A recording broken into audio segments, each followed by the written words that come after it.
ayaw mong umapoy gamitin natin yung ating magic. 1, 2, 3, go! O, diba? Apoy siya agad. Wow! So, ayan, pakulo muna tayo ng tubig kasi magkakatay tayo ng native chicken.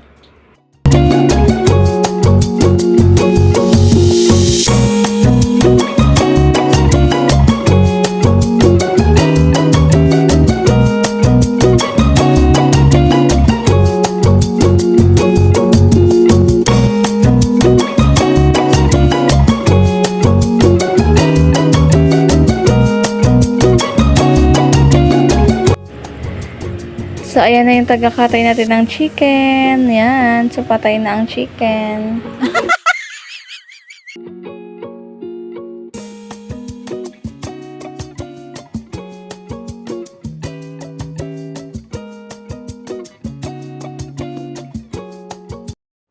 Ayan. So, mukhang expert na talaga yung ating tagalinis. So, ayan yung mga laman loob niya.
So, ayan, magsisimula na po tayo sa pagluluto. Gaya ng ulan ay nagsimula na rin.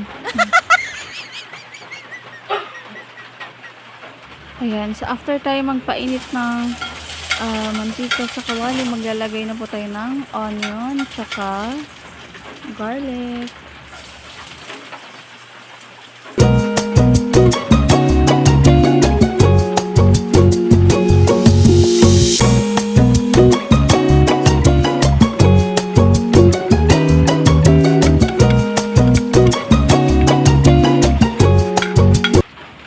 Next ay ilalagay na po natin yung native chicken. Isa-isayin lang natin ang paglalagay para hindi tayo masyado matalsikan ng mantika.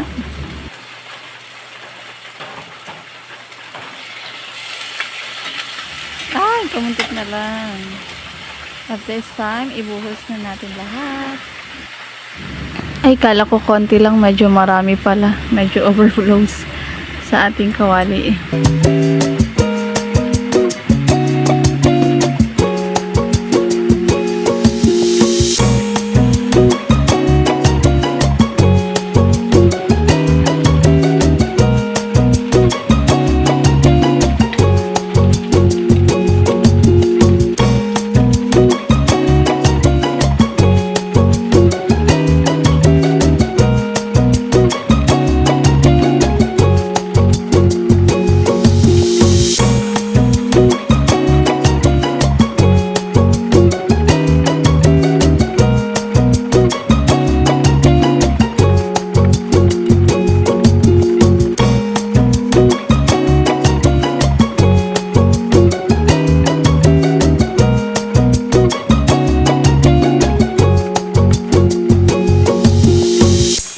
Takpan lang muna natin, medyo pa brownin lang natin siya gamit yung tubig lang na nasa chicken mismo kasi yun ay magtutubig naman yun siya ng kanya.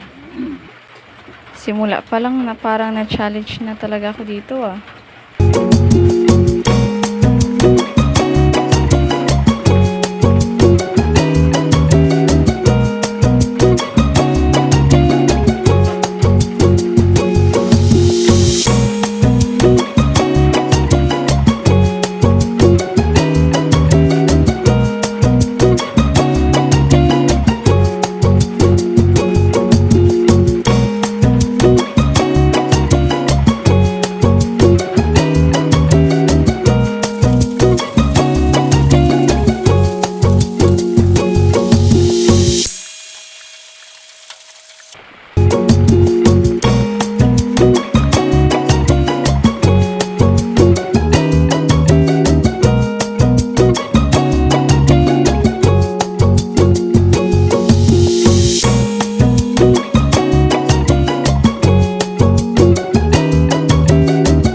So ngayon dahil wala tayong dahon ng laurel, diretso na natin ilalagay yung toyo.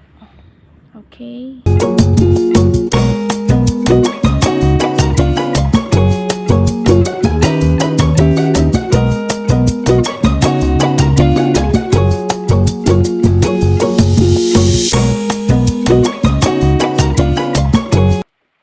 So ngayon dahil first time kong magluto ng native na chicken adobo, medyo nanibago po ako, gusto ko siyang lutuin kasi matigas talaga, kaya nagdagdag po ako ng tubig.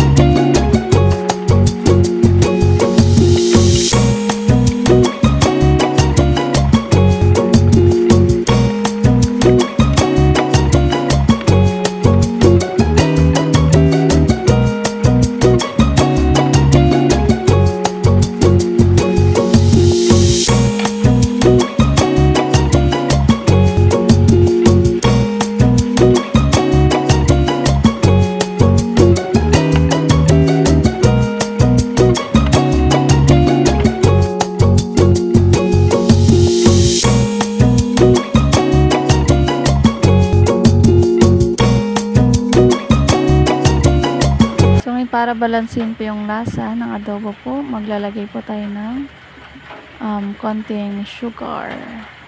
And still, option nyo po yan. So, that's still optional.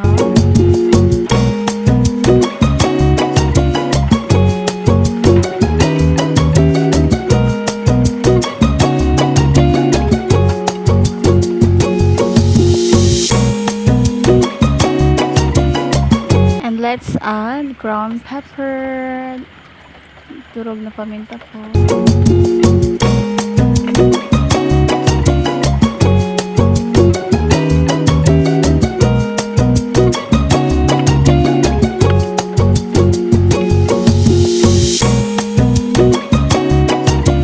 And lastly, the vinegar.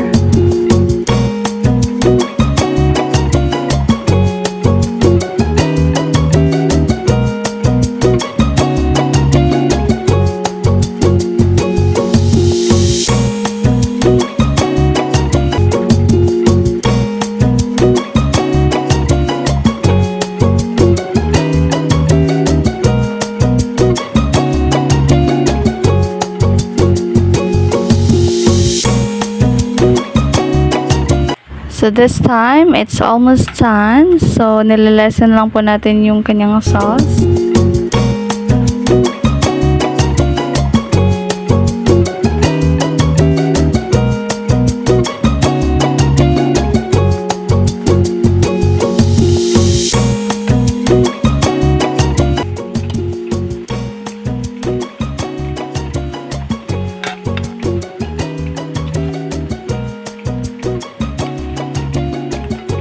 So, ayan, we're done. So, nalasan na po yung sabaw niya. And it's good to go.